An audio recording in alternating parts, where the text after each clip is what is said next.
An old man's crutch clattered against the tile floor. The teenage boy laughed, kicking it further away. "What's wrong? Grandpa can't keep up." The disabled veteran reached for it, his damaged arm trembling useless. The whole diner watched. Nobody moved. Then a voice cut through the silence, calm, cold, absolute. "Pick it up." A stranger stood in the doorway, a Belgian Malinois at his side. The teenager smirked. "Or what? What happened next would change this town forever." Before we continue, tell us where you're watching from. Subscribe and stay until the end. This story will stay with you. The crutch hit the floor with a sound that echoed longer than it should have. Walter Brennan didn't see who kicked it. He only felt the impact, his balance shifting, his bad arm refusing to cooperate, his body tilting toward the cold tile like it had been waiting for this moment all along. He caught himself on the edge of the booth. Barely. "Whoa, easy there, old-timer." The voice was young, confident, dripping with amusement. "Didn't mean to break you." Laughter erupted behind him. Multiple voices. Teenagers. Walter kept his eyes on the table. He had learned this lesson 50 years ago, in jungles that smelled of blood and gunpowder. Don't engage. Don't escalate. Survive. But his hands were shaking. "Hey, I'm talking to you." A sneaker appeared in Walter's peripheral vision. Expensive. White. Untouched by real work. "My grandfather fought in a war too, you know. He doesn't shake like a leaf every time someone looks at him." More laughter. Walter's jaw tightened.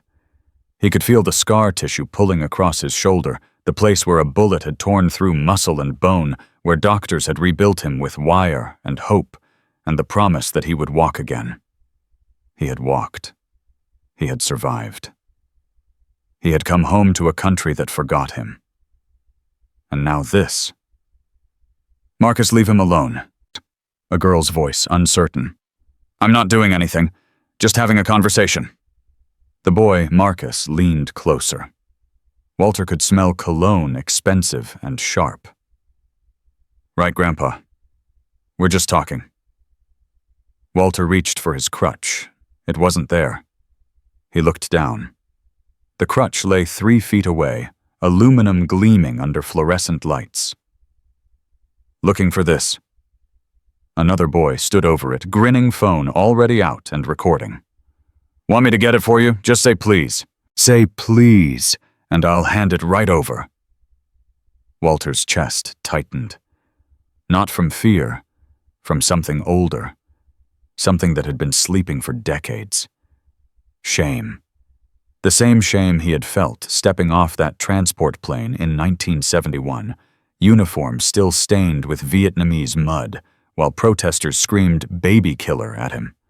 The same shame he had carried into VA hospitals, where they told him his problems were in his head. The same shame that had followed him into this small town, this quiet diner, this corner booth where he just wanted soup and silence. "Please," Walter said quietly. "What was that?" "Couldn't hear you." "I said please." The boys exchanged looks. Marcus laughed. "Nah, I don't think so."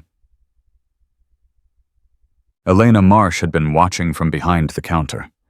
She had seen Walter come in every Thursday for 3 years. Same booth. Same order. Same 20% tip left under the coffee cup, like an apology for taking up space. She had never heard him raise his voice, never seen him complain, never watched him do anything except exist quietly, as if he had long ago decided that quiet existence was all he deserved. Now she watched 5 teenagers circle his booth like wolves who had found something wounded. Her hand tightened around the coffee pot. Do something, she told herself. Say something. But Raymond Whitfield's son was right there. Marcus Whitfield, whose father owned the building she rented, whose mother sat on the school board, whose family had made it very clear through lawyers and lease agreements and friendly conversations that Elena's diner existed at their pleasure. 1 phone call.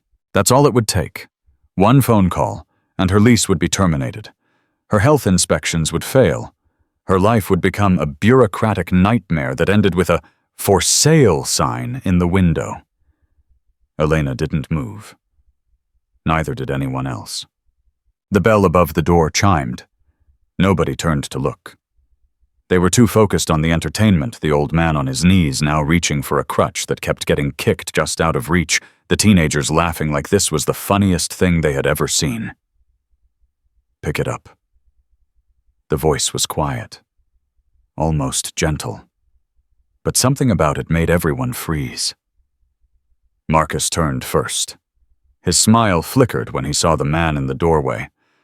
The stranger wasn't particularly large, medium height, solid build, wearing a plain jacket and jeans that looked like they had been worn for work, not fashion. His hair was short, dark, touched with gray at the temples. A beard trimmed close to a jaw that didn't move when he spoke. But his eyes were the color of winter gray-green and absolutely still, like the surface of a frozen lake that could crack at any moment. Beside him stood a dog, Belgian Malinois, full-grown coat, the color of burnt caramel with a black mask across amber eyes. The dog didn't growl, didn't bark. It simply stood there, watching muscles coiled beneath fur like a spring waiting to release. "Excuse me," Marcus said. "I said pick it up."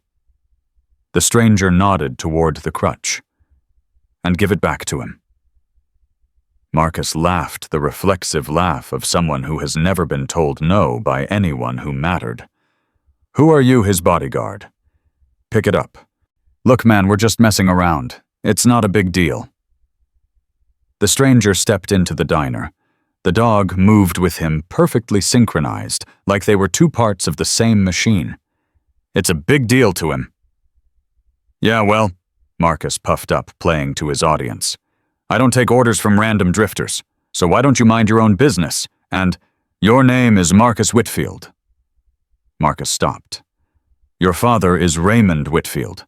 He owns property in this town. Your mother is on the school board. You go to Millbrook Academy, where your family donated the new gymnasium." The stranger kept walking slow and steady until he stood between Marcus and Walter. "You've never been in a fight. You've never been told no. You've never faced a single consequence for anything you've done because your father's money has always been there to make problems disappear." Marcus's face went pale. "How do you... I know everything I need to know about you." The stranger picked up the crutch, handed it to Walter, without looking away from Marcus. "I knew it the moment you kicked this." Walter took the crutch with trembling hands. His eyes were wet. "You okay?" the stranger asked, voice softening. Walter nodded. He couldn't speak. "Good." The stranger turned back to Marcus. "Now, you're going to apologize." "I'm not. You're going to apologize. You're going to mean it. And then you're going to leave." Marcus laughed again, but this time it sounded wrong. Forced. Scared. "Or what? You'll beat me up, that's assault. My dad will sue you into the ground." "I'm not going to touch you." "Then what? What are you going to do?" The stranger stepped closer. Just one step. But it changed the entire room. "I'm going to tell you who you are." "You think you're powerful," the stranger said. "You think money makes you untouchable. That's because your father taught you that power comes from what you own." He paused. "Your father was wrong." Marcus tried to laugh. It came out wrong. "You think power comes from what you do when nobody's watching, from the choices you make when there's no reward, from the way you treat people who can't fight back." The stranger's voice never rose. It stayed calm, measured, like he was explaining something obvious to someone very slow. "You had a choice today. You could have walked past this man and done nothing. You could have been decent. Instead, you chose to humiliate him. You chose cruelty. You chose to make yourself feel big by making him feel small. Marcus's friends had stopped laughing. Their phones were still out, but nobody was recording anymore. That choice tells me everything about you. Not your money, not your family name. Your choice. The stranger looked at each teenager in turn. Every single one of you watched. Every single one of you laughed. Every single one of you recorded it for content like his pain was entertainment. Silence. You know what that makes you. Nobody answered. It makes you cowards. Not because you're young, not because you're rich, because you saw something wrong and decided to be part of it instead of stopping it. One of the girls shifted uncomfortably. Her phone disappeared into her pocket. I've been in rooms where men had to make choices that mattered, where the wrong choice meant people died, where fear was real and consequences were permanent. The stranger's jaw tightened. You have no idea what courage costs. You've never paid for anything in your life. He stepped back. But today you're going to start. Apologize. Now. Marcus Whitfield had never felt like this before. It wasn't fear exactly. It was something worse. Something that made his chest tight and his throat dry. It was the feeling of being seen. Not his clothes, not his father's name, not the image he had carefully constructed through Instagram posts and curated parties and the endless performance of being Marcus Whitfield. Just him. The real him. The one who kicked old men's crutches because it made his friends laugh. The one who had never once considered what it felt like to be on the other end. The stranger's eyes held him like a pin holds a butterfly. Marcus's voice cracked. I didn't mean, don't tell me. Tell him. Marcus looked at Walter Brennan. The old man was still sitting in the booth, crutch clutched in both hands, eyes fixed on the table. His shoulders were hunched, his hands were shaking. And suddenly Marcus saw him differently. Not a target. Not content, a person.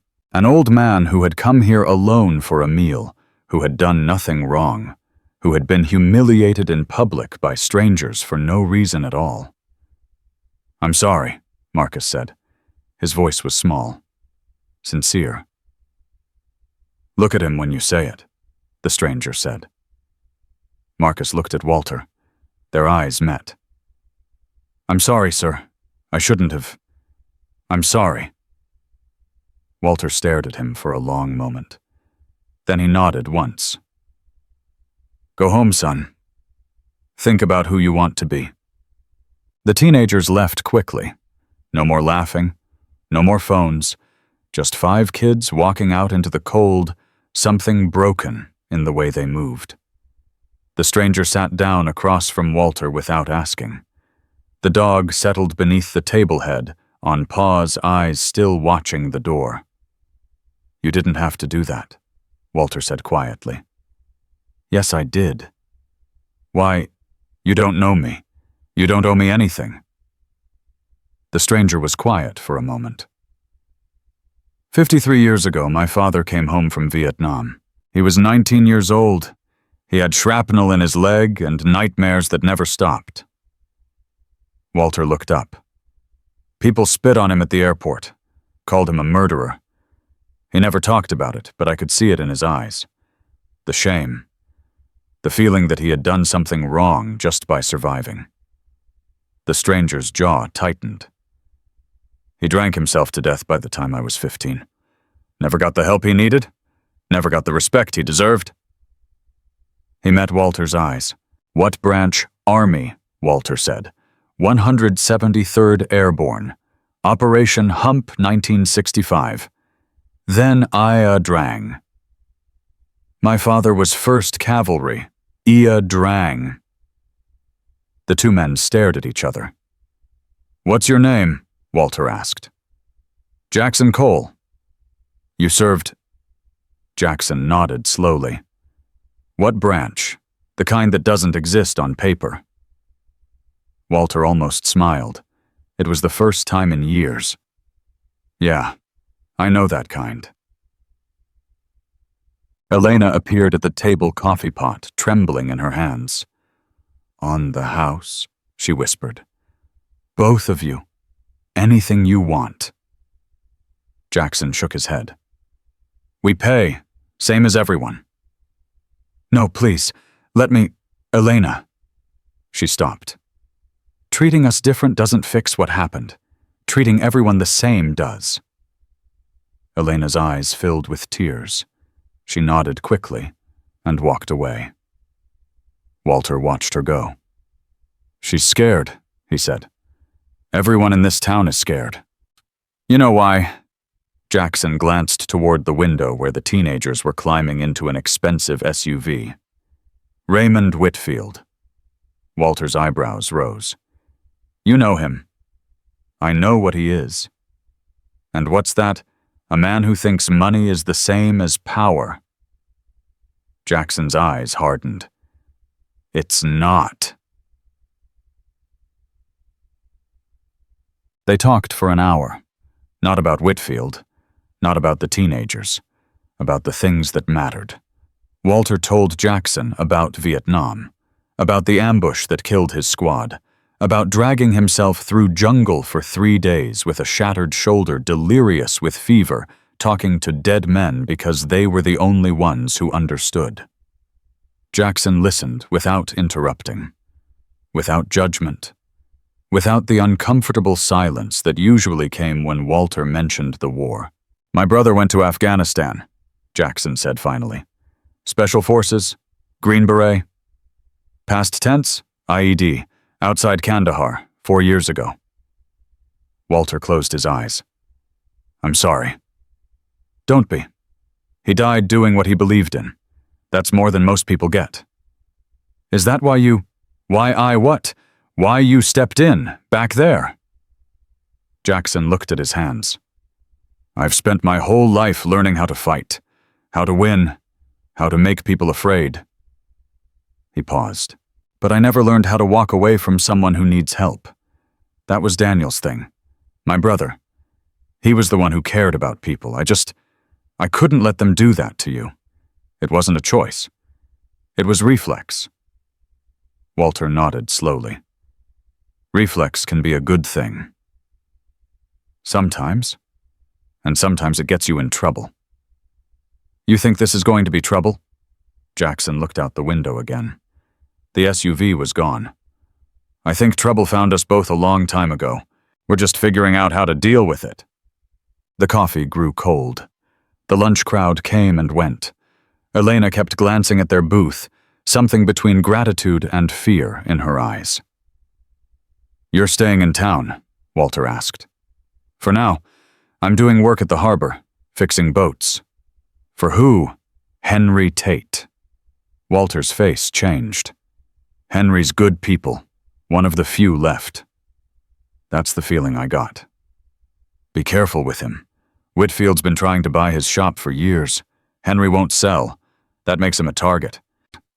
Jackson's eyes narrowed. "What kind of target?" "The quiet kind. Nothing you can prove. Just things happening. Equipment breaking. Permits getting denied. Vandalism that nobody investigates." "Sounds familiar?" "It should. It's how he operates. Whitfield doesn't use fists. He uses systems." Jackson was quiet for a moment.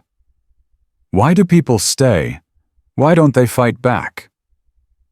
Walter laughed a bitter sound. "Because fighting back means losing everything. Your job, your house, your reputation. Whitfield has lawyers, accountants, politicians. He can make your life hell without ever touching you. And nobody's ever stood up to him.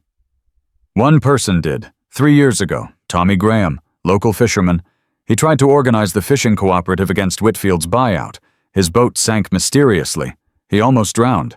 The investigation went nowhere." Walter's voice dropped. "Now Tommy works at the gas station. Doesn't talk about what happened. Doesn't talk about much of anything." Jackson's jaw tightened. "And the police? Chief Reeves, he's in Whitfield's pocket, has been for years." "What about state authorities, federal? Whitfield has friends everywhere. Campaign donations, favors owed. By the time any one official gets involved, all the evidence is gone, and all the witnesses have forgotten what they saw. Walter looked at Jackson with something like pity. You stood up to his son today. In public. With witnesses. I know. He's going to come after you.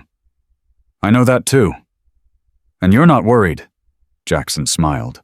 It didn't reach his eyes. I've been hunted by men a lot more dangerous than Raymond Whitfield. This is different. This isn't war. There are rules here. Laws. Systems. Systems can be broken. Laws can be bought. Rules only matter if everyone follows them. And if they don't... Jackson looked at Shadow, still lying motionless beneath the table. Then you find other ways to win. They left the diner together. The sun was setting, casting long shadows across the parking lot. The air smelled of salt and coming snow. Thank you, Walter said, gripping Jackson's hand, for what you did. Don't thank me yet. This isn't over. I know. Walter smiled sadly. It never is. He turned to go, then stopped. Jackson. Yeah, my wife died 6 years ago. Cancer. Since then I've been alone, not just physically. Alone in a way that makes you forget what it feels like to matter. His voice cracked. Today, for the first time in 6 years, someone saw me. Not as a burden, not as an old man taking up space. Just me. His eyes were wet. Thank you for that. Jackson didn't respond. He just nodded. Walter walked away, crutch tapping against concrete shoulders straighter than they had been in years. Jackson watched him go. Shadow pressed against his leg, warm and solid. Yeah, Jackson said quietly. I know.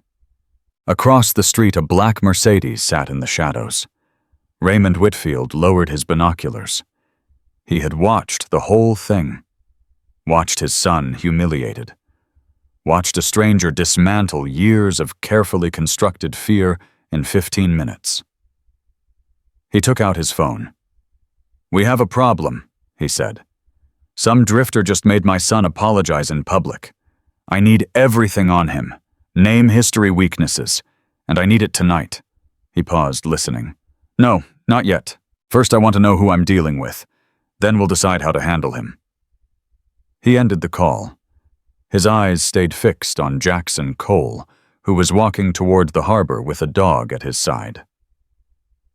You made a mistake, friend, Raymond said softly.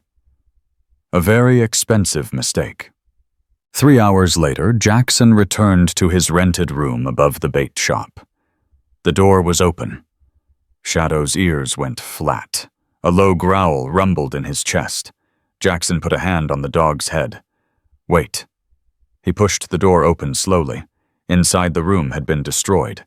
Mattress slashed, clothes scattered, his duffel bag torn apart, and on the wall in red spray paint. Leave now or pay later. Jackson stood in the doorway for a long moment. Then he walked to the window and looked out at the harbor where fishing boats rocked gently in the darkness. Okay, he said quietly.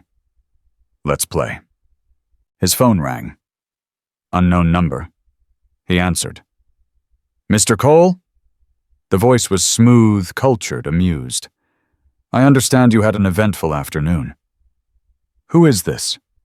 Someone who wants to offer you some friendly advice. Leave this town, tonight. Take your dog, and go back to wherever you came from. This place has nothing for you. And if I don't, a soft laugh, then I'm afraid things will become very uncomfortable. For you, for the old man, for everyone you've decided to defend. Jackson's grip tightened on the phone. Walter Brennan is 79 years old. He served 3 tours in Vietnam. He has a Purple Heart and a Silver Star. He fought for this country while you were learning which fork to use at dinner parties. Silence. Touch him, Jackson said, "and I will find you. I don't care how much money you have. I don't care how many lawyers. I don't care how many cops you own. I will find you, and I will make sure everyone knows exactly what kind of man you are." The line went dead. Jackson stared at the phone. Shadow whined. "Yeah," Jackson said. "It's going to be a long week." Midnight. Jackson sat on the floor of his destroyed room, back against the wall. Shadow's head in his lap. He pulled a folded photograph from his jacket pocket. Worn at the edges, creased from years of handling. 6 men in desert gear arms around each other, grinning into a sun that had burned some of them away forever. Daniel was in the middle, youngest of the group, biggest smile. "I'm doing it again," Jackson said to the photograph. "Finding trouble. You'd laugh at me. You always did." He closed his eyes. "But someone has to, Danny. Someone has to stand up. You taught me that. You died proving it." His voice broke. "I won't let them hurt these people. I promise. Whatever it takes." Shadow licked his hand. Outside, the ocean roared, and somewhere in the darkness, Raymond Whitfield was planning his next move. The next morning came cold and sharp, but Jackson was already awake. He hadn't slept. Every sound in that destroyed room had kept his instincts firing, kept Shadow's ears twitching toward the door. Henry Tate was waiting at the shop when Jackson arrived. "Heard what happened," Henry said, not looking up from the engine he was working on. "At the diner. And after. Word travels fast. Small town." Henry finally met his eyes. "You okay? I've had worse welcomes." Henry laughed, but there was no humor in it. "Son, you have no idea what you've stepped into. Raymond Whitfield doesn't lose, ever. He destroys people who embarrass him. His son embarrassed himself. Doesn't matter. In his mind, you did it, and now you're a problem that needs solving." Jackson picked up a wrench, turning it over in his hands. "I've been a problem before. Not like this." Henry wiped grease from his fingers, his voice dropping. 3 years ago, there was a man named Tommy Graham. Good man. Honest. He tried to organize the fishermen against Whitfield's buyout. You know what happened. His boat sank." Henry's eyes widened. "Walter told you." "Walter told me a lot." "Then you know how this ends. Tommy almost died. His wife left him. His kids don't talk to him anymore. He works at the gas station now, pumping fuel for tourists, and he flinches every time a black car drives by." Henry grabbed Jackson's arm. "I like you, Cole. You remind me of the men I served with, but I'm begging you get out while you can. This isn't your fight." And Jackson looked at him for a long moment. "My brother died 4 years ago. Afghanistan. IED outside Kandahar." Henry's grip loosened. "He was the best man I ever knew. Brave, kind, the kind of person who ran toward trouble because someone had to. I spent my whole career running toward trouble too, but for different reasons. For the mission, for the team, for the flag." Jackson's voice hardened. "Danny ran toward trouble because he couldn't stand watching people suffer. He died trying to save a kid he'd never met in a village he couldn't pronounce because that's who he was." He pulled his arm free. "I can't be him. I'm not built that way. But I can do this. I can stand in front of one old man and say, 'Not today.' If that's the only thing I do right, it's enough." Henry stared at him. "You're going to get yourself killed." "Maybe." Jackson picked up the wrench again. "But not today." 2 hours later, Jackson walked to Walter's house. The old man was sitting on his porch, wrapped in a blanket, staring at the harbor. He looked smaller than he had yesterday. Older. "They came last night," Walter said without turning around. Jackson stopped walking. "Who?" "2 men, nice suits, polite smiles. They said they were concerned about my safety. Said an old man living alone should be more careful. Walter's voice was steady, but his hands were shaking. They didn't threaten me directly. They just talked about accidents. How easily they happen. How quickly things can change. Jackson sat down on the porch steps. What did you tell them? Nothing. I just listened. That's what I've always done. Listen. Survive. Wait for it to pass. His eyes finally met Jackson's. But it never passes, does it? It just waits. Circles back. Finds you when you're weakest. Not this time. You can't promise that. No, Jackson admitted. But I can promise I'll be here. Whatever comes. Walter was quiet for a long moment. Why, I'm nobody. Just an old soldier who should have died 50 years ago. You're not nobody. Then what am I? Jackson thought about his father. About the bottle that became his only friend. About the silence that filled their house like poison gas. You're the reason people like me exist. You held a line so others could live. You bled so strangers could be free. That doesn't make you nobody. That makes you everything, said Walter's eyes filled with tears. I haven't felt like everything in a very long time. I know. But feelings lie. The truth doesn't. They sat together in silence. Shadow pressed against Walter's leg, and the old man rested a trembling hand on the dog's head. Good dog, Walter whispered. Good dog. That afternoon, Jackson started asking questions. He began at the harbor, talking to fishermen who pretended not to hear him. He moved to the shops on Main Street, where owners suddenly remembered urgent business in the back. He visited the library, where the librarian smiled nervously and said all the old newspapers were being digitized.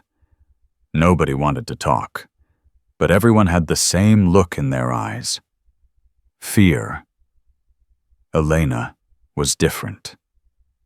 She was closing the diner when Jackson arrived, wiping down tables with the mechanical efficiency of someone who had done it 10,000 times. I can't help you, she said before he could speak. I have a daughter. She's 12. I'm not asking you to risk anything. Elena stopped wiping. Then what do you want? Information. Anything you can tell me about Whitfield. How he operates. Who he controls. Where the pressure points are. Why would I know that? Because you've been paying rent to him for 15 years. Because you've watched him squeeze this town dry. Because you're smart enough to notice things other people miss. Elena's jaw tightened. Even if I knew something, what good would it do? He has lawyers. Politicians. The chief of police plays golf with him every Saturday. I don't care about golf games. I care about patterns, weaknesses, the things he thinks nobody sees. Elena was quiet for a long moment. His wife, she finally said. Sarah. What about her? She hasn't been seen in 6 months. Raymond says she's at a wellness retreat in Vermont. But I knew Sarah. We were in the same book club. She wasn't the retreat type. Jackson leaned forward. What type was she? Trapped, quiet, always wearing long sleeves even in summer, always making excuses for bruises that didn't make sense. Elena's voice dropped to a whisper. I think he hurt her. I think he's been hurting her for years, and I think wherever she is now, it wasn't her choice. Jackson's jaw tightened. Anyone else notice this? Margaret Chen. She's a retired social worker, volunteers at the church. Sarah went to her once about a year ago. Margaret tried to help, but Raymond found out. He threatened to have her arrested for harassment. Where's Margaret now? She still lives here. Blue house at the end of Maple Street. But she's scared. Everyone's scared. Elena grabbed Jackson's arm. Be careful. Raymond isn't just rich. He's connected. State politicians, federal officials, businessmen who owe him favors. If you start digging, he'll know. And he'll bury you before you find anything. Jackson stood. Then I'll have to dig fast. Margaret Chen was 73 years old, with silver hair cut short, and eyes that had seen too much suffering to be surprised by any of it. She opened her door before Jackson could knock. "I've been expecting you," she said. "Whole town's talking about the man who stood up to Marcus Whitfield. I figured you'd come eventually. Elena told me about Sarah." Margaret's face changed. Something painful flickered across it. "Come inside. We shouldn't talk about this where people can hear." The house was small and neat, filled with books and photographs of children who must have been students, clients, cases she had worked over the years. Margaret sat across from Jackson, hands folded in her lap. "Sarah came to me 14 months ago. She was terrified, shaking. She had bruises on her arms and a cut above her eyebrow that she said was from a fall." "It wasn't from a fall." "No, it wasn't." Margaret's voice hardened. Raymond had been abusing her for years, physically, emotionally. He controlled everything. Her money, her phone, her friendships. She was a prisoner in her own home. Why didn't she leave? Because she tried once 10 years ago. Raymond found her at her sister's house in Connecticut. He showed up with lawyers, police officers, a psychiatrist. He had her committed to a mental health facility for evaluation. She was there for 3 months. Jackson's hands curled into fists. He had her committed. Raymond has connections everywhere. Doctors who owe him favors, judges who look the other way. He can make anyone disappear, and he can make it look legal. Where is she now? Margaret's eyes filled with tears. "I don't know. She was planning to leave again. I helped her set up a secret bank account, hide some documents, but then she just vanished. Raymond announced she was at a wellness retreat, but I've called every facility in Vermont, New Hampshire, Maine. Nobody has a patient named Sarah Whitfield." She leaned forward. "I think he did something to her. I think she's being held somewhere against her will. Or worse." Jackson was quiet for a long moment. "Why are you telling me this? You don't know me." Margaret smiled sadly. "Because I'm 73 years old, Mr. Cole. I've spent my entire life trying to help people who couldn't help themselves. And I've watched Raymond Whitfield destroy everyone who ever stood up to him." Her voice strengthened. "But you're different. I can see it in your eyes. You're not afraid of him, and that terrifies him more than anything else could." She reached into a drawer and pulled out a folder. "This is everything I have. Documents, dates, names. It's not enough to prove anything in court, but it might help you understand what you're dealing with." Jackson took the folder. "Thank you. Don't thank me yet. Raymond has eyes everywhere. By tomorrow he'll know you were here, and he'll come for both of us. Let him come." Margaret studied him for a long moment. "You really aren't afraid, are you?" "No, ma'am, I'm not." "Then God help you, because you're going to need it." That night, Jackson returned to his destroyed room and spread Margaret's documents across the floor. Names, dates, property records, bank statements, a web of corruption that stretched across the entire county. Raymond Whitfield didn't just own property. He owned people. Judges who had ruled in his favor despite clear evidence. Police officers whose mortgages were held by Whitfield-controlled banks. Politicians who had received substantial campaign donations just before important votes. And at the center of it all, a pattern. People who had challenged Whitfield. People who had disappeared, been discredited, been destroyed. Tommy Graham, the fisherman whose boat had sunk. Patricia Wells, a journalist who had written critical articles about Whitfield's development projects. She had been fired for ethical violations that were never specified. Robert Crane, a former city councilman who had opposed a zoning change.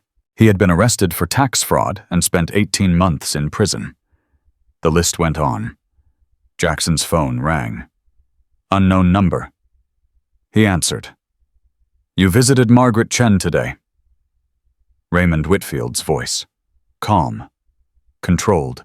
Almost amused. She's a nice lady. Very helpful. She's a foolish old woman who doesn't understand when to stay quiet. Maybe she understands perfectly.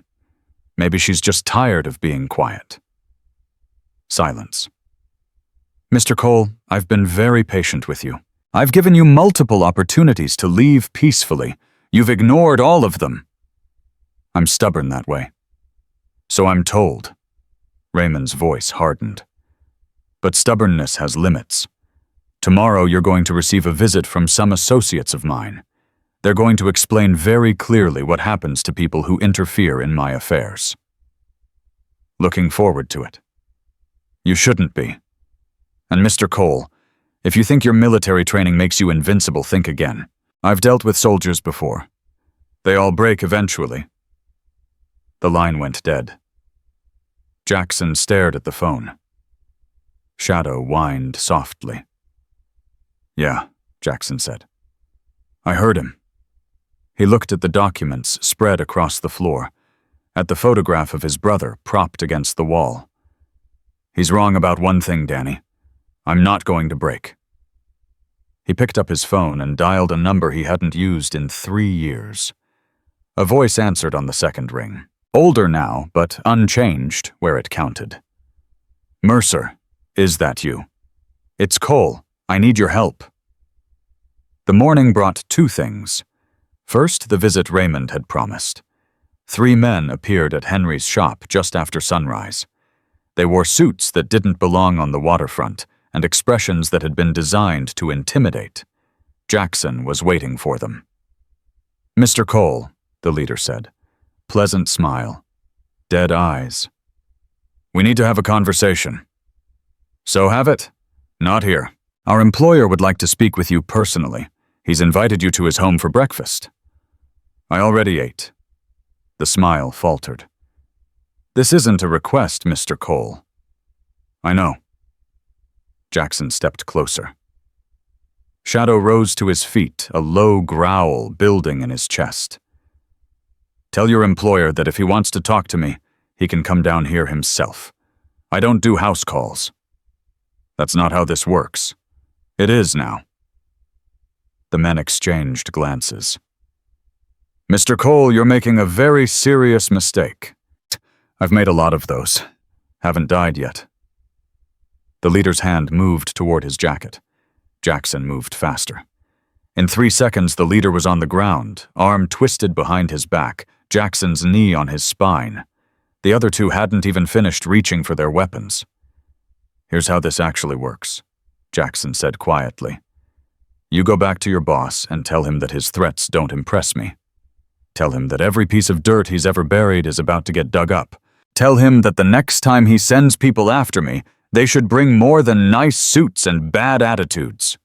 He released the man and stepped back. Now get out of my sight. They left. Quickly, Henry appeared in the doorway, face pale. What did you just do? Set a boundary. You just assaulted Raymond Whitfield's security team. They came to me. I defended myself. That's not how they're going to see it. Jackson picked up his tools and went back to work. I know. The second thing came that afternoon.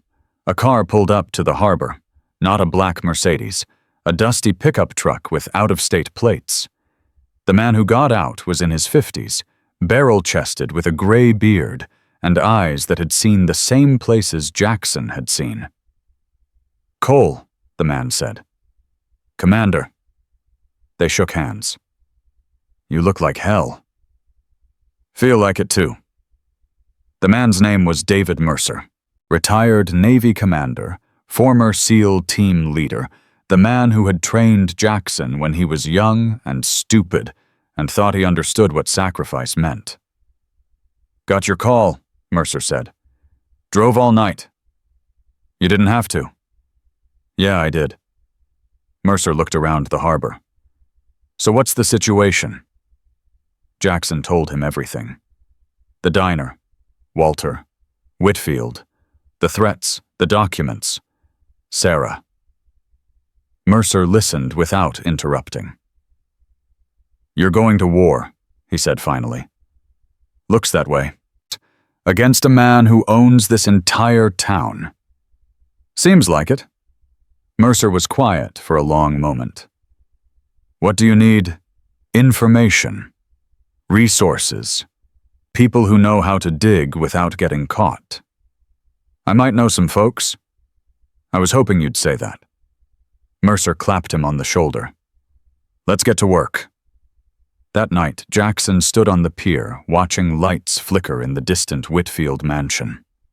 Shadow sat beside him, patient and watchful. "He thinks he's untouchable," Jackson said quietly. "He's about to find out he's not." The wind carried salt and promise. Somewhere in the darkness, a war was beginning, and Jackson Cole was ready. 3 days passed like the calm before a hurricane. Commander Mercer had made calls.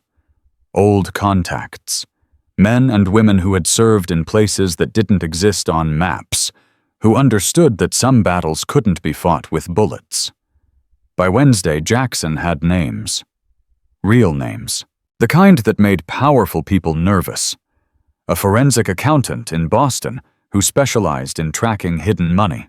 A private investigator in Portland who had spent 20 years exposing corruption. A journalist at the state capitol who had been waiting for someone brave enough to go on record. The pieces were coming together. But Raymond Whitfield wasn't waiting. Jackson noticed it first on Tuesday morning. A patrol car parked outside Henry's shop, just sitting there, watching. "They've been there since dawn," Henry said, jaw tight. "Chief Reeves called me last night. Said he was concerned about safety violations at my shop. Said inspectors would be coming by this week." "Inspectors?" "Yeah, the kind who find problems that don't exist." Jackson looked at the patrol car. The officer inside wasn't even pretending to do anything else. He was staring straight at them. "He's sending a message." "He's doing more than that." Henry's voice cracked. "My wife called. She's scared. She wants me to close the shop, sell to Whitfield, be done with it." "What do you want?" Henry was quiet for a long moment. "I want to fight. I've wanted to fight for 20 years, but I'm 67 years old, Cole. I've got grandchildren. I've got a wife who's had 2 heart surgeries. I can't—" His voice broke. "I can't be a hero, not anymore." Jackson put a hand on his shoulder. "You don't have to be a hero. You just have to keep the door open. Let me handle the rest." Henry looked at him with something like hope, and something like fear. "What are you going to do, whatever it takes?" That afternoon, Jackson visited Tommy Graham. The gas station sat at the edge of town, a tired building with faded pumps and a sign that hadn't been updated in decades. Tommy was inside behind the counter, staring at nothing. He was 48 years old, but he looked 60. His hair was gray and thin. His shoulders slumped. His eyes had the hollow look of a man who had stopped expecting anything good. "I know who you are," Tommy said before Jackson could speak. "Everyone knows. You're the guy who's going to get himself killed." "Maybe, but not today." Tommy laughed. It sounded like glass breaking. "That's what I used to say. Not today. Then one night I'm on my boat, and suddenly there's water everywhere. Holes I didn't drill. Damage I didn't cause. I almost drowned in water I'd been fishing my whole life," when his hand started shaking. "They never found who did it. Investigation lasted 2 weeks. Then it just stopped. Like I didn't matter. Like my life didn't matter." Jackson leaned against the counter. "It matters to me. Why you don't know me. I know what Whitfield did to you. I know he took everything. Your boat, your livelihood, your family." Tommy's jaw tightened. "Don't talk about my family. Your wife left because she was scared. Your kids stopped calling because they thought you were broken. But you're not broken, Tommy. You're just alone. And being alone makes everything harder. Tommy stared at him. What do you want from me? The truth, on record. What happened to your boat? Who you think was responsible? Everything you've been too scared to say for 3 years. And if I do what then, Whitfield will finish what he started. Not if we finish him first. Tommy was quiet for a long time. You really think you can beat him? I think I can hurt him. I think I can expose him. And I think that's enough to change everything. Tommy looked at his hands, at the scars from salt water and rope burn, at the life he used to have. My daughter's birthday's next month. She'll be 16. I haven't talked to her in 2 years. His voice cracked. If I do this, if I help you, is there any chance I get her back? Jackson didn't lie. I don't know, but I know you won't get her back by staying silent. Tommy closed his eyes. Okay, he whispered. Okay, I'll do it. The breakthrough came that night. Mercer had been working his contacts, pulling strings that most people didn't know existed. By sunset, he had something. Sarah Whitfield, he said, sliding a folder across the table. She's not in Vermont. She's not at any wellness retreat. Jackson opened the folder. His jaw tightened. Where is she?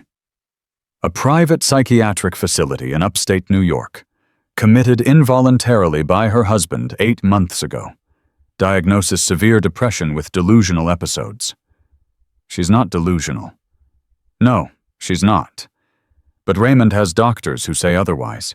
He has lawyers who made it legal, and he has enough money to keep her there forever.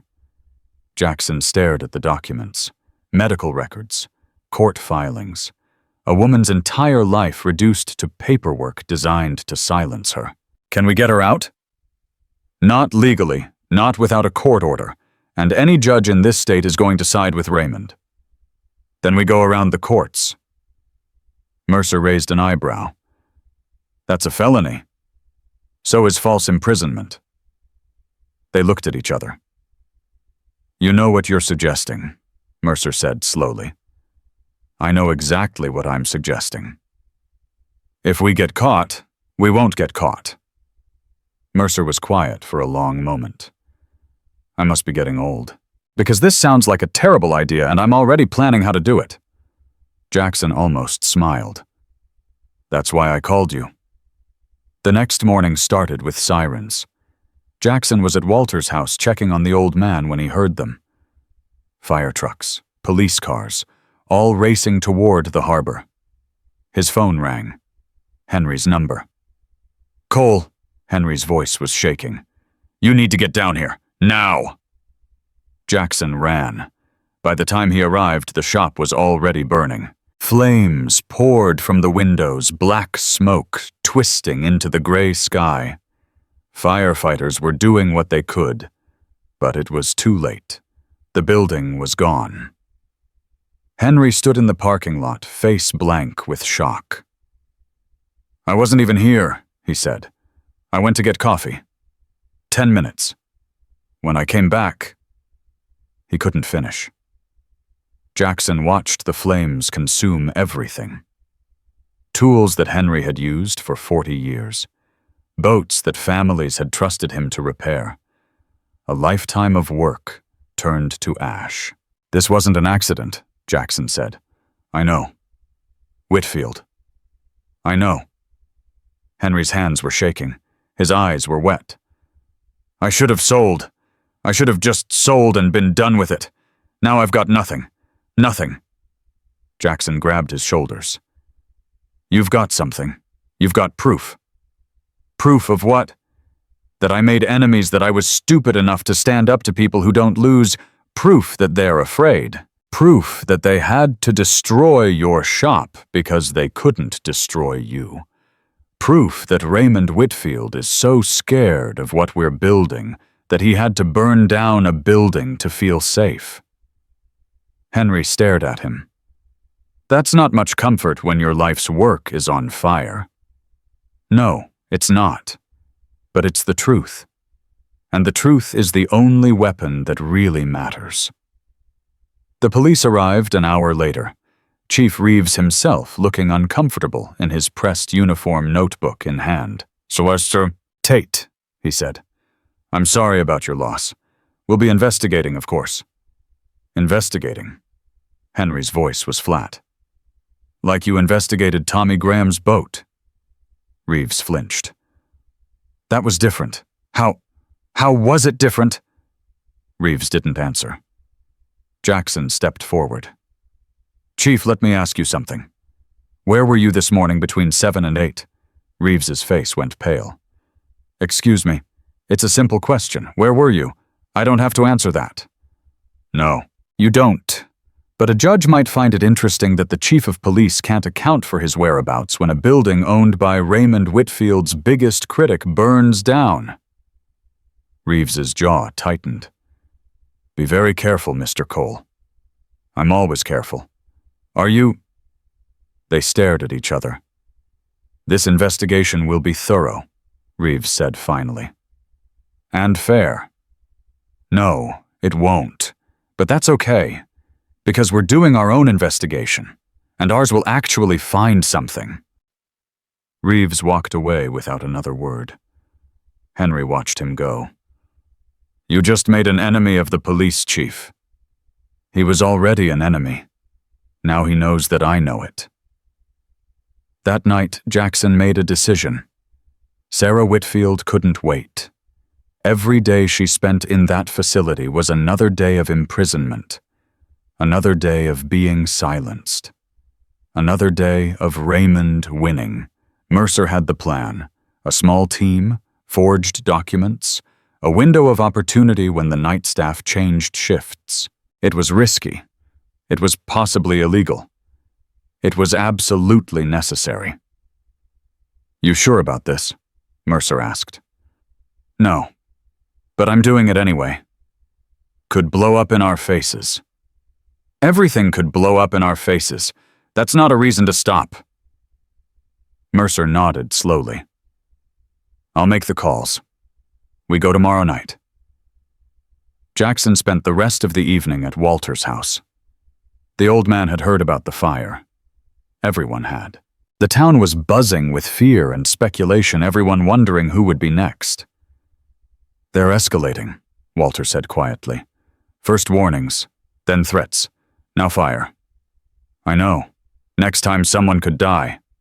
"I know that too." Walter looked at him with tired eyes. "Is it worth it? All of this, for an old man who's already lived his life?" Jackson didn't answer right away. "When I was 22 years old, I watched my father die. He was sitting in his chair, bottle in his hand, same as every night. But that night was different. That night he looked at me and said, 'I'm sorry, son. I'm sorry I wasn't stronger.'" His voice cracked. "He died 3 hours later. Heart attack. The doctor said it was years of drinking. I knew it was years of shame. Years of being treated like garbage by a country he'd bled for." Jackson met Walter's eyes. "You asked if it's worth it. Every time I look at you, I see my father. I see the man he could have been if someone had stood up for him. If someone had said, 'You matter. Your service matters. Your life matters.'" His jaw tightened. "So yes, it's worth it. It's worth everything." Walter's eyes were wet. "Your father would be proud of you." "I hope so. I really hope so." The next evening, everything changed. Jackson and Mercer were finalizing plans for the facility extraction when Jackson's phone rang. "Unknown number," he answered. "Mr. Cole?" It's a woman's voice, shaking, terrified. "My name is Sarah Whitfield. I need your help." Jackson's heart stopped. "Sarah, how did you get this number?" "A nurse. She's been helping me. She smuggled a phone into my room." Sarah's voice cracked. "I know what my husband is doing. I know he's trying to destroy you. He's done it before. To Tommy, to Patricia, to everyone who ever threatened him." "Where are you?" "Greenwood Psychiatric Center, upstate New York. But that's not why I'm calling." Jackson leaned forward. Then why? Because Raymond knows. He knows you're coming for me, and he's moving me tomorrow morning. Somewhere else. Somewhere I'll never be found. Jackson's blood ran cold. How does he know?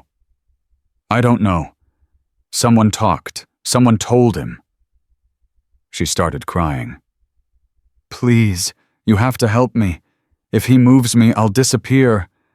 Just like the others. Others, what others? There were women before me, 2 of them. Raymond's first wife, a woman he dated in college. They both disappeared. No one ever found them.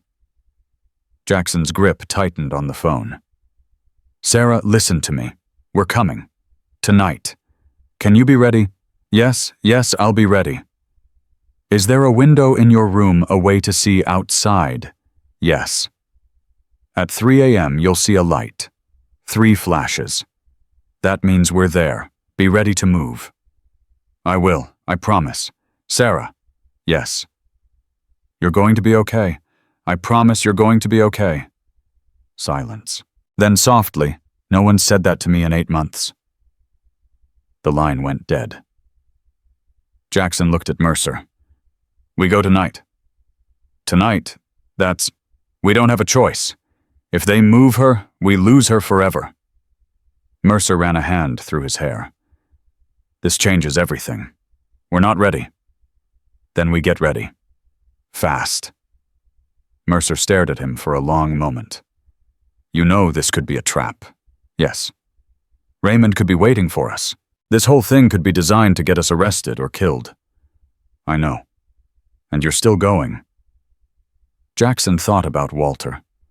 About Henry's burning shop.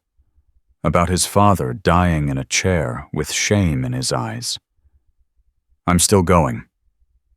Mercer nodded slowly. Then let's do this.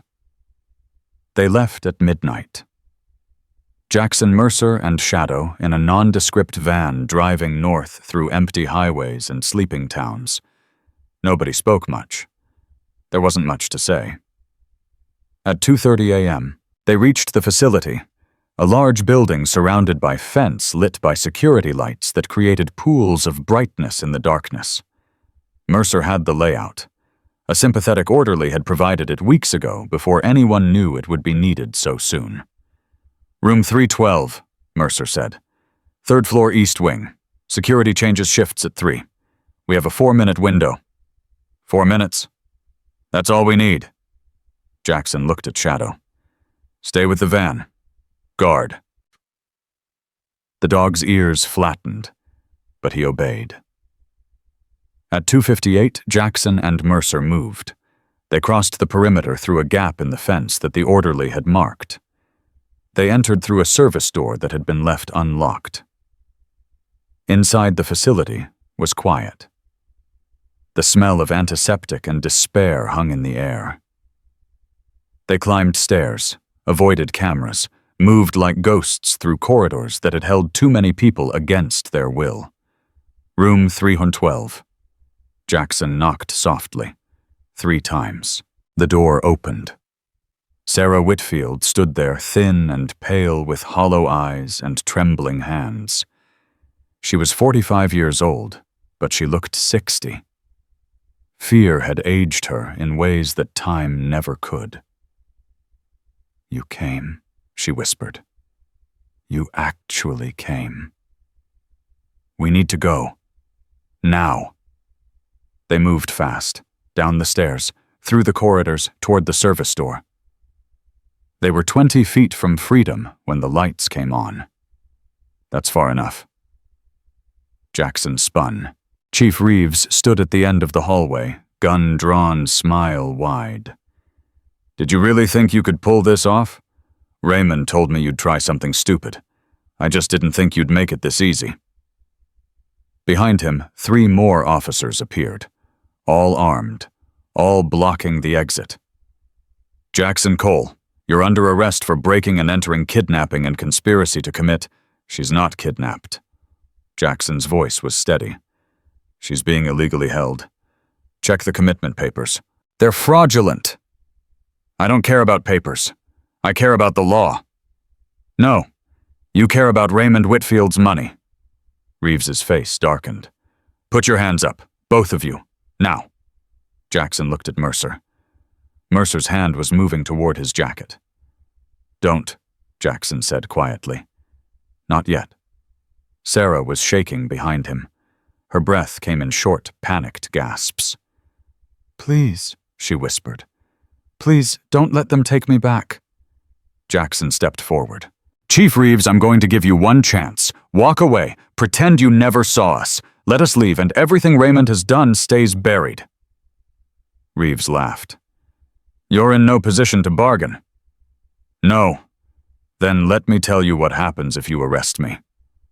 Jackson's voice went cold. Tomorrow morning, a journalist at the state capitol receives a package. Documents, financial records, testimony from a dozen witnesses. Everything Raymond Whitfield has done for the past 20 years. Reeves's smile faltered. You're bluffing. Am I the fire at Henry's shop? Tommy Graham's boat? Patricia Wells losing her job? Robert Crane going to prison? Sarah being committed against her will? It's all there. Names, dates, money trails. Jackson stepped closer. And your name is on the list too, Chief. Campaign donations that look like bribes. Investigations that were closed too quickly. Evidence that disappeared. Reeves's face went pale. If you arrest me tonight, that package goes out anyway, and everyone in this state will know exactly what you are. Silence. The officers behind Reeves exchanged uncertain glances. Reeves's gun hand trembled. You're lying. Try me. The hallway was frozen. Nobody moved. Nobody breathed. Then Reeves lowered his gun. Get out, he said. Get out before I change my mind. Jackson didn't hesitate. He grabbed Sarah's hand and they ran. They reached the van at 3:15. Shadow was waiting alert and ready. Mercer drove. Jackson sat in the back with Sarah, who was crying silently, her whole body shaking. You're safe, Jackson said. You're safe now. He'll find me. Raymond always finds. Not this time. I promise you. Not this time. Sarah looked at him with eyes that had forgotten how to hope. Why? Why are you doing this? You don't even know me. Jackson thought about his father, about Walter, about all the people who had been broken by men who thought they were untouchable. Because someone should. They drove through the night toward a safe house Mercer had arranged, toward the beginning of the end. Behind them, in a mansion overlooking the harbor, Raymond Whitfield picked up his phone. They have her, Reeves said, voice shaking. Cole took her. I couldn't stop him. Raymond was quiet for a long moment. Then we moved to Phase 2. Phase 2? What's Phase 2? War. The line went dead. And somewhere on a dark highway, Jackson Cole held a broken woman's hand and prepared for whatever came next. The safe house was a cabin 40 miles north of Millbrook Bay, owned by a retired Marine who owed Mercer his life from a firefight in Fallujah 20 years ago. Sarah hadn't stopped shaking since they arrived. Jackson sat across from her while Mercer made calls, and Shadow kept watch at the door. The woman who had been Raymond Whitfield's wife looked nothing like the photographs Jackson had seen. Those showed a confident woman with bright eyes and an easy smile. This woman was a ghost. How long? Jackson asked quietly. Sarah looked at him without understanding. How long has he been hurting you? Her hands twisted together in her lap. Since the beginning. Our wedding night. He broke my wrist because I laughed at the wrong joke during the reception.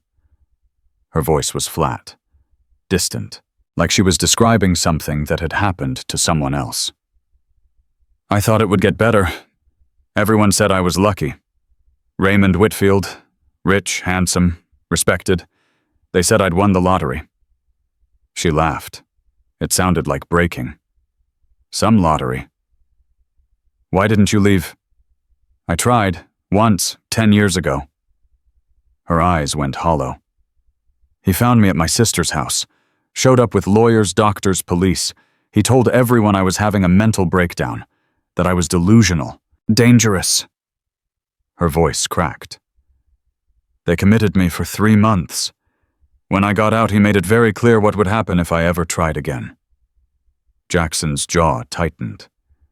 What happened to your sister? She moved to California, changed her number. Raymond threatened her children. Sarah's eyes filled with tears. I haven't spoken to her in 9 years. And the other women, you mentioned others on the phone. Sarah went still. I shouldn't have said that. Sarah, it doesn't matter now. They're gone. Everyone's gone. Jackson leaned forward. It matters. Everything matters. Who were they? Sarah was quiet for a long moment. His first wife, Catherine. They were married for 2 years before I met him. He told everyone she died in a car accident, but I found things, letters, a diary hidden in the attic. Her hands were shaking harder now. She didn't die in an accident. She was trying to leave him. The night she died, she had a suitcase packed. She was supposed to meet someone who was going to help her escape. What happened? I don't know. The diary just stops. And Catherine was dead 3 days later. Jackson's blood ran cold. You think he killed her? I think he made her disappear. Same as he would have made me disappear if I hadn't found ways to survive. She looked at Jackson with eyes that had seen too much darkness. There was another woman, too. Before Catherine. A girl he dated in college. Emily Marsh. She vanished during their senior year. Everyone assumed she ran away. But Raymond kept a photograph of her in his desk, hidden, like a trophy. Jackson stood up. Mercer. The commander appeared in the doorway. I heard. We need to dig deeper. Can your contacts find records that old, if they exist, we'll find them? Sarah grabbed Jackson's arm. Please, be careful. You don't understand what he is. Raymond doesn't just want to win, he wants to destroy. Everyone who's ever challenged him has lost everything. Their jobs, their families, their lives. I'm not everyone. That's what they all said. Jackson knelt beside her. Sarah, listen to me. I've spent my entire adult life in places where people wanted me dead. I've faced enemies who had armies, governments, unlimited resources. I'm still here. His voice hardened. Raymond Whitfield is a bully with money. He's not a soldier. He's not a warrior. He's a coward who hurts people who can't fight back. He took her hand. You can fight back now. And you won't be alone. Sarah's eyes searched his face.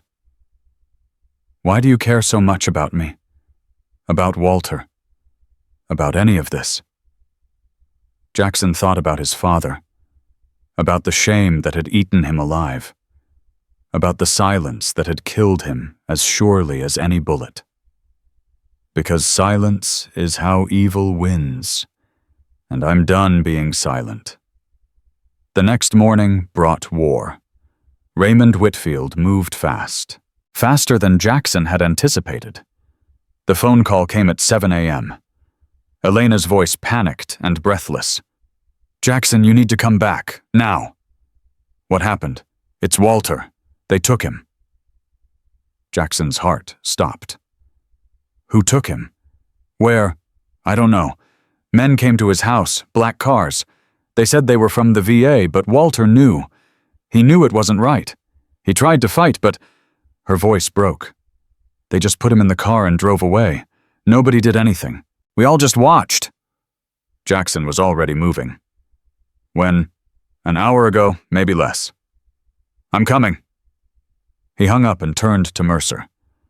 Stay with Sarah. Keep her safe. What are you going to do? Whatever I have to. Jackson drove like the highway was on fire. 3 hours. That's how long it took to get back to Millbrook Bay. 3 hours of imagining what they might be doing to Walter. 3 hours of rage building like pressure in a sealed container. Shadow sat beside him, sensing his mood ears flat against his skull. "We're going to find him," Jackson said, more to himself than the dog. "We're going to find him and bring him home." Elena was waiting at the diner. Her face was pale. Her hands wouldn't stop shaking. "I'm sorry," she kept saying. "I'm so sorry. I should have done something. I should have... Tell me exactly what happened." Elena took a breath. 2 SUVs. Black, no plates, 4 men in suits. "They knocked on Walter's door around 6 this morning. I saw it from my apartment window." "What did they say?" "I couldn't hear, but Walter looked scared. He tried to close the door, but they pushed past him. A few minutes later, they came out with him between them. He was walking, but not willingly.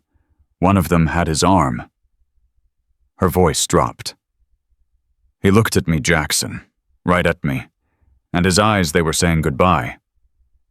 Jackson's jaw tightened. "Did you see which direction they went?" "North, toward the highway." "Anyone else see this?" "Half the town saw it, but nobody's talking. Everyone's scared." Jackson pulled out his phone. "I need to make some calls." He stepped outside and dialed a number he'd memorized years ago, a number that connected to people who existed in shadows, who had resources that regular law enforcement couldn't match. "This is Cole. I need a trace." Black SUVs heading north from Millbrook Bay, Maine, approximately 3 hours ago. No plates. 4 occupants, plus 1 elderly male hostage. A pause. "I'll have something in 20 minutes. The call came in 18. "Got them. 2 vehicles registered to a shell company called Whitfield Holdings. GPS shows they stopped at a property in northern Maine. Remote, private, heavily secured. Send me the coordinates." "Cole, this place has serious protection. Armed guards, cameras. You're not going to walk in there alone." "I'm not planning to walk." He hung up. Henry was waiting when Jackson turned around. The old man's face was drawn, his eyes red. He looked like he'd aged 10 years overnight. "They burned my shop. Now they've taken Walter." His voice shook. "What's next? Who's next?" "Nobody's next. This ends today." "How Raymond has an army. He has money. Money buys loyalty, but it doesn't buy courage. And when the bullets start flying, loyalty disappears real fast." Henry stared at him. "You're going after them. Alone."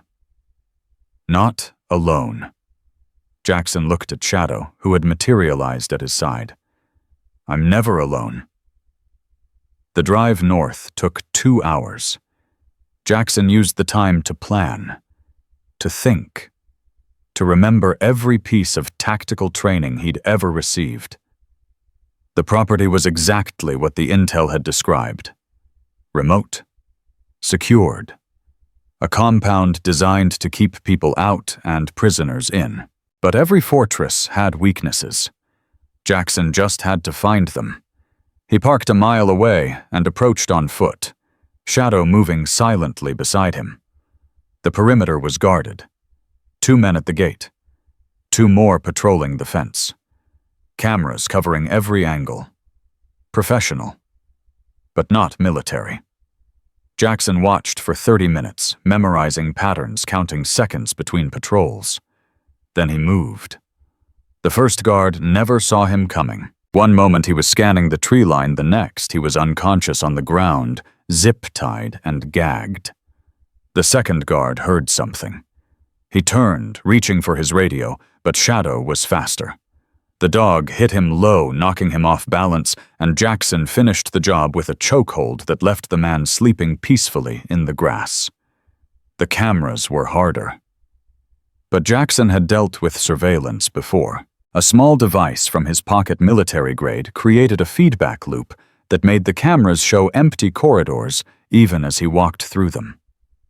He was inside the compound in 12 minutes. The building was large and cold, with the feel of a place designed for secrets. Jackson moved through hallways that smelled of antiseptic and fear-checking rooms searching for Walter. He found him in the basement. The old man was tied to a chair, his face bruised, his lip bleeding. But his eyes were still sharp, still defiant. "Jackson." Walter's voice was hoarse. "You shouldn't have come." "That's what everyone keeps telling me." Jackson cut the ropes with his knife, helping Walter to his feet. "Can you walk? I can try." They made it to the hallway before the lights came on. "Impressive, Mr. Cole." Raymond Whitfield stood at the end of the corridor, flanked by 6 armed men. He was wearing a suit that probably cost more than most people's cars, his silver hair perfectly styled, his smile perfectly cold. "I knew you'd come. You're predictable that way. The hero complex, the need to save everyone." He shook his head. "It's almost admirable. Almost." Jackson positioned himself between Raymond and Walter. "Let him go. He's got nothing to do with this. On the contrary, he has everything to do with this. You made him a symbol. The poor, abused veteran defended by the noble stranger. It's a lovely story." Raymond's smile widened. "But stories need endings. And this one ends with you realizing that you can't save everyone. You can't even save yourself." Jackson's hands curled into fists. "You're done, Raymond. Sarah's safe. She's talking. The journalists have the documents. By tomorrow morning, everyone will know what you are." Raymond laughed. "You think I care about journalists about documents I've survived worse than bad press?" He stepped forward. "I've built an empire. I've destroyed everyone who ever challenged me. Senators call me for advice. Judges take my phone calls. The police work for me." His eyes went cold. "You're nothing. A broken soldier playing hero. And when they find your body, they'll call it a tragic accident. Just like Catherine. Just like Emily." Jackson went still. "You just admitted to murder." "Did I? My lawyers will say otherwise. And there are no witnesses here except my employees. Very loyal employees." He raised his hand. "Kill them both." The guards raised their weapons. Jackson didn't move. "Before you do that," he said calmly, "you might want to check your security feeds." Raymond's eyes narrowed. "What? Your cameras, the ones I bypassed. You might notice they're not showing empty corridors anymore." Raymond's face changed. "What are you talking about?" "I've been broadcasting since I got here. Live. Every word you've said. Every confession. Directly to 3 news stations and the State Attorney General's office." He held up a small device hidden in his collar. "Smile, Raymond. You're on camera." For the first time since Jackson had met him, Raymond Whitfield looked afraid. "You're bluffing." "Check your phone." One of the guards was already looking at his device. His face went pale. "Sir, he's telling the truth. The feeds are being broadcast. It's all over the internet." Raymond's composure cracked. "Shut it down. Shut it all down." "Too late," Jackson said. "The genie's out of the bottle." Raymond's face contorted with rage. "Kill him. Kill them both now." The guards hesitated. One of them lowered his weapon. "Sir, this is being watched by thousands of people. If we shoot them, I don't care. I'll pay whatever it takes. You'll what?" Jackson stepped forward. "Buy your way out of murder charges, bribe the FBI. You've been exposed, Raymond. Everyone can see exactly what you are." Sirens. Distant but growing closer. Raymond heard them too. His face went white. No, this isn't happening." "It's happening. It's been happening since the moment you kicked an old man's crutch away and thought nobody would care." Jackson looked at the guards. "You have about 3 minutes before state police and federal agents arrive. You can stay loyal to a man who's going to prison for the rest of his life, or you can put down your weapons and walk away." One by one, the guards lowered their weapons. Raymond stood alone, surrounded by abandoned loyalty. "This isn't over," he hissed. "I'll destroy you. You're done, Raymond." Jackson's voice was quiet, final, and deep down you know it. The sirens were louder now. Walter put a hand on Jackson's shoulder. "Let's go home, son." Jackson nodded. They walked out together, Shadow at their heels, leaving Raymond Whitfield alone with the wreckage of everything he'd built. The arrest happened quickly. State police, federal agents, men in suits who didn't answer to Raymond Whitfield's money. They swarmed the compound, securing evidence, taking statements, leading Raymond away in handcuffs. Jackson watched from a distance, Walter beside him. "You planned this from the beginning," Walter said quietly. "Not exactly, but I learned a long time ago that the best weapon isn't a gun. It's truth, and truth doesn't need permission to win." Walter was quiet for a long moment. "You saved my life." "You saved mine first." Walter looked at him with confusion. "How?" Jackson thought about his father, about the shame that had killed him, about all the years he'd spent running from something he couldn't name. "You reminded me what courage looks like. Real courage. The kind that gets up every morning even when the world has forgotten you." His voice cracked. "My father never had that. He gave up. But you didn't. 50 years of being ignored and you still got up every day." He looked at Walter with wet eyes. "That's not weakness. That's the strongest thing I've ever seen." Walter's hand tightened on his shoulder. "Your father would be proud of you." "I hope so. I know so." They stood together as the sun began to set, watching justice finally arrive in a town that had forgotten what it looked like. The trial lasted 8 weeks. Jackson testified 4 times. Each time he told the same story, the same truth. The diner, the crutch, the moment everything changed. Sarah testified too. She walked into that courtroom looking like a woman who had forgotten how to be afraid. She told them everything. The beatings, the isolation. The night Raymond broke her wrist. The years she spent as a prisoner in her own home. When she finished, the jury was crying. Walter took the stand on the 3rd week. He wore his old army jacket, pressed clean, the fabric holding memories that words couldn't capture.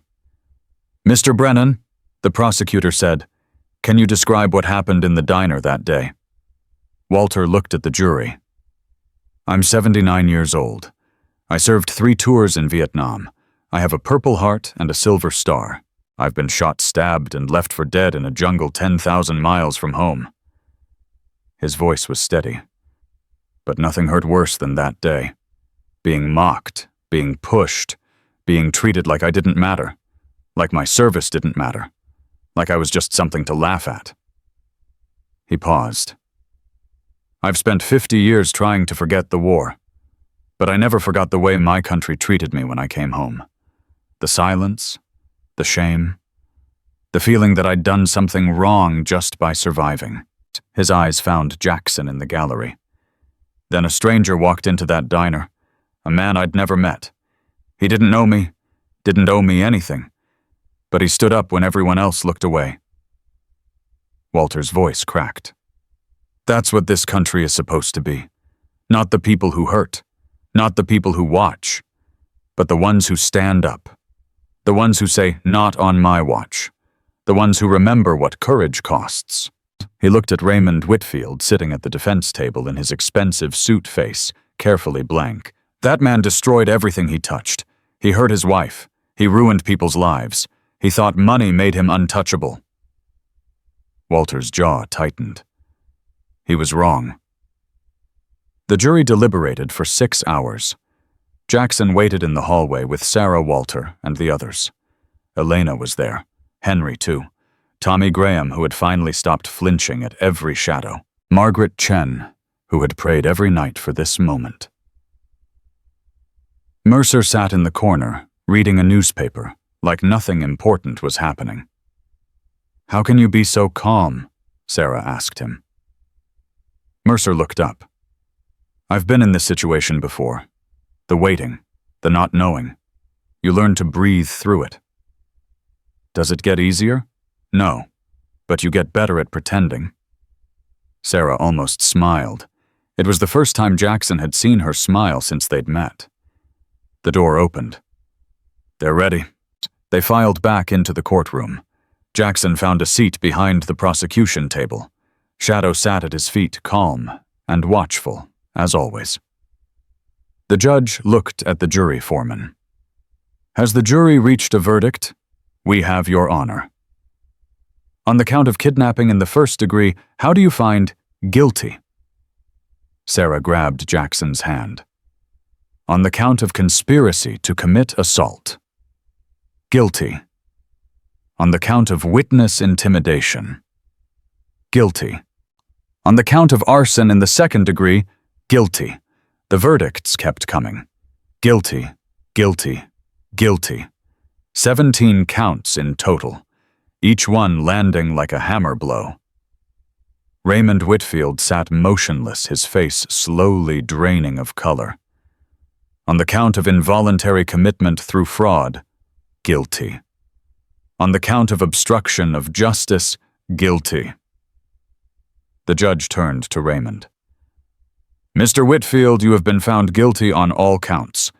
Sentencing will take place in 30 days. Until then, you will be remanded to federal custody." Raymond stood. His composure finally cracked. "This is a mistake. My lawyers will appeal. Every decision. Every—" "Mr. Whitfield." The judge's voice was ice. "You have been given every consideration the law allows, more than most defendants receive. The evidence against you is overwhelming. The testimony is irrefutable. Your appeals will be heard and they will fail." She leaned forward. "You spent decades believing that wealth made you above the law. Today you learned otherwise." The bailiffs moved forward. Raymond looked around wildly, searching for someone who would help him. Nobody moved. "Jackson Cole." Raymond's voice was hoarse. "You did this. You destroyed everything." Jackson stood slowly. "No, Raymond. You did this. I just made sure everyone could see." Raymond lunged forward. The bailiffs caught him, but his eyes stayed locked on Jackson. "This isn't over. I'll find you, I'll—" They dragged him from the courtroom, still screaming threats that echoed off the walls until the doors closed, and silence fell. Sarah was crying. Walter had his head bowed. Elena was holding Henry's hand. It was over. The sentencing came 30 days later. 23 years in federal prison. No possibility of parole for the first 15. By the time Raymond Whitfield saw freedom again, he would be 81 years old. If he lived that long. Chief Reeves was arrested 2 days after Raymond. Corruption charges, obstruction of justice, conspiracy. He accepted a plea deal that gave him 8 years in exchange for testimony against Raymond's other accomplices. The day they led him away, he looked at Jackson across the courthouse steps. "You ruined my life." Jackson didn't blink. "You ruined your own life the day you decided money was worth more than honor." Reeves had no answer for that. 6 months later, Millbrook Bay was a different town. Henry's shop had been rebuilt. Insurance money combined with donations from people across the country who had watched Jackson's broadcast had paid for everything. The new building was bigger than the old one, with a sign above the door that read, "Henry's Harbor Repair, Esta 1987 rebuilt 2024. Elena's Diner was thriving. The health inspections had stopped being weapons. The lease was now owned by a community trust that would never answer to Raymond Whitfield or anyone like him. Tommy Graham was fishing again. A new boat bought with money from a lawsuit against Whitfield Holdings. His daughter had called him 2 weeks after the verdict. They talked for 3 hours. She was coming to visit next month. Margaret Chen had started a support group for abuse survivors. Sarah attended every meeting. She was learning to smile again, learning to trust, learning that not everyone who reached out was trying to hurt her, and Walter Brennan was no longer invisible. The town had thrown him a ceremony, a proper ceremony with flags and speeches and a proclamation from the governor recognizing his service. 50 years too late, but Walter didn't care about timing. He cared that people finally saw him. "I never expected this," he told Jackson afterward. "Never thought anyone would remember." "People remember now. That's what matters." Walter looked at the framed proclamation in his hands. "You know what I keep thinking about that day in the diner? Those kids laughing. Everyone watching." He shook his head. "For a minute I thought that was how it would end. Me on the floor, people stepping over me, dying alone and forgotten." His eyes met Jackson's. "Then you walked in." Jackson didn't know what to say. "You gave me something I'd lost, son. Hope. The belief that good people still exist. That standing up still matters." Walter's voice cracked. "I spent 50 years being ashamed of my service, ashamed of the war, ashamed of coming home broken." He straightened his shoulders. "I'm not ashamed anymore." Jackson's throat tightened. "You never should have been. I know that now. Took me 79 years and one stubborn Navy SEAL to figure it out." They both laughed. It felt good, clean, like something healing. That evening, Jackson stood on the pier where everything had begun. Shadow sat beside him, older now, gray spreading through his muzzle, but eyes still sharp, still watchful. The dog had been with him through everything, through the worst nights and the longest days, through moments when Jackson wanted to give up, and moments when giving up wasn't an option. "Good dog," Jackson said quietly. "You've always been a good dog." Shadow's tail wagged once, footsteps behind him. Jackson didn't turn around. "Figured I'd find you here." Mercer stood beside him, hands in his pockets. "Leaving tomorrow. Yeah, got a call from an old friend. Needs help with something in Colorado." "What kind of something?" Jackson smiled. "The kind that doesn't exist on paper." Mercer laughed. "You ever going to stop?" "Stop what?" "Finding trouble. Fighting battles that aren't yours. Saving people who didn't ask to be saved." Jackson thought about his father. About Daniel. About Walter and Sarah and all the broken people he'd met along the way. Probably not. Didn't think so. Mercer clapped him on the shoulder. "You're a good man, Cole. Pain in the ass sometimes. But good. Coming from you, that almost sounds like a compliment. Don't let it go to your head." They stood in silence, watching the water. "You know," Mercer said, "there are easier ways to live. You could settle down, get a normal job. Stop running toward trouble every time you hear about injustice." "I could. But you won't." Jackson turned to look at him. "Remember what Daniel used to say before every mission?" Mercer's face softened. "Someone has to. Someone has to." Jackson nodded. "That's why I can't stop. Because someone has to stand up. Someone has to say no. Someone has to be the line between what's easy and what's right." He looked at Shadow. "Danny understood that. He died understanding it. And if I stop, if I walk away, then everything he believed in dies too." Mercer was quiet for a long moment. "He'd be proud of you." "I hope so. I know so." The next morning, Jackson packed his truck. It didn't take long. He'd never owned much. A duffel bag, some tools, a photograph of 6 men in desert gear smiling into a sun that had burned some of them away forever. Walter was waiting by the truck when Jackson came outside. "You're really leaving?" "Got somewhere I need to be." "There's always somewhere you need to be." Walter smiled sadly. "That's who you are." Jackson didn't deny it. "Thank you," Walter said, "for everything. For seeing me when nobody else did. For standing up when everyone else sat down." He extended his hand. "You saved my life, Jackson Cole. Don't ever forget that." Jackson took his hand. "You saved mine too, Walter. Don't ever forget that either." They held the grip for a long moment. Two soldiers. Two survivors. Two men who understood what the other had lost. Then Jackson climbed into his truck, Shadow jumping in beside him. "Take care of yourself," Walter called. "Always do." Jackson started the engine and pulled away. In his rearview mirror, he watched Walter standing in the road growing smaller and smaller until he disappeared. Elena was next. She ran out of the diner, waving, tears streaming down her face. "Wait, wait!" Jackson stopped the truck. Elena reached through the window and hugged him. Hard. Like she was trying to hold on to something she knew she couldn't keep. "Thank you," she whispered. "Thank you for everything." "Take care of this town."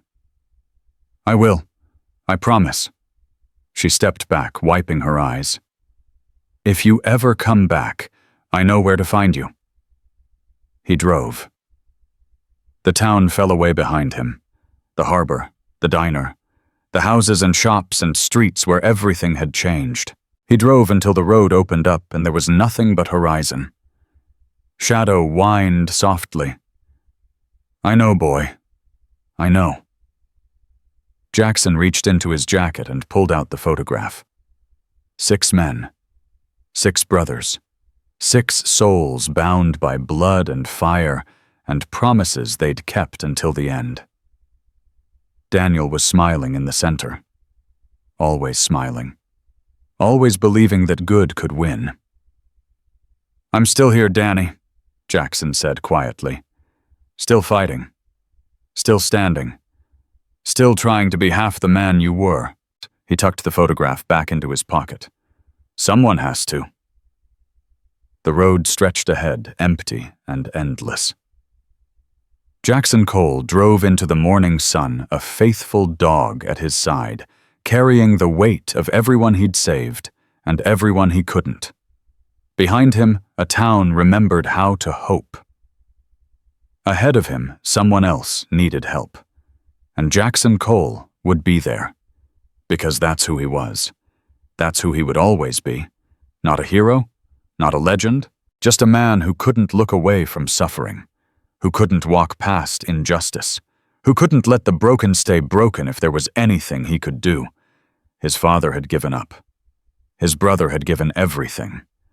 Jackson was somewhere in between, carrying both their ghosts, trying to honor both their memories. The world was full of Raymond Whitfields, men who thought money was power, men who crushed the weak because they could, men who believed that silence was consent and fear was victory. But the world also had people like Walter, people like Sarah, people like Elena and Henry and Tommy and Margaret. People who had been knocked down so many times they'd forgotten how to stand. Until someone reminded them. That was Jackson's purpose. Not to save the world. Not to fix everything. Just to remind people that they weren't alone. That someone still cared. That the fight was worth fighting even when winning seemed impossible. Because sometimes all it took was one person. One voice saying no when everyone else said yes. One hand reaching out when everyone else looked away. One moment of courage that changed everything. Jackson drove until the sun was high and the road curved toward mountains he didn't recognize. Somewhere ahead, trouble was waiting. Somewhere ahead, someone needed help. And Jackson Cole, broken and scarred and carrying the ghosts of everyone he'd loved and lost, would be there. He would always be there. Because that's what soldiers do. That's what brothers do. That's what good men do. They stand up. They speak out. They fight, even when they're tired, even when they're outnumbered. Even when the whole world tells them to give up, they fight. And sometimes against all odds they win, not because they're special, not because they're invincible, but because they refuse to quit, because they believe that right is stronger than might, because they know that the only way evil wins is when good people do nothing. Jackson Cole had spent his whole life learning how to fight. Now he knew what he was fighting for. The road disappeared into light. Shadow's ears perked forward, sensing something only a dog could sense. "Ready, boy?" A soft bark, eager, loyal, unafraid. Jackson smiled. "Let's go find some trouble." The truck disappeared over the horizon, carrying a warrior toward his next battle. And somewhere in a small coastal town that had finally learned to hope, an old veteran named Walter Brennan stood on his porch, watching the road where his friend had vanished. He raised a hand in salute. "Go get him, son," he whispered. "Go get him." The morning held its breath. Then the world exhaled, and life went on. But the story didn't end. It never ends. Because somewhere right now, someone needs help. Someone needs hope. Someone needs a stranger to walk through a door and say the words that change everything. Pick it up and apologize. That's all it takes. One moment, one choice, one person who refuses to look away. If this story moved, you remember this truth: you don't need to be a Navy SEAL to make a difference. You don't need money or power or special training. You just need courage. The courage to see, the courage to speak, the courage to stand. God bless our veterans. God bless the ones who remember. God bless the ones who choose to fight when fighting seems impossible. And God bless you, whoever you are, wherever you're watching. Because the next time you see someone knocked down, the next time you witness cruelty and injustice, the next time the world asks you to look away, you have a choice. You can be the crowd that watches, or you can be the one who stands up. Choose wisely. The world is waiting.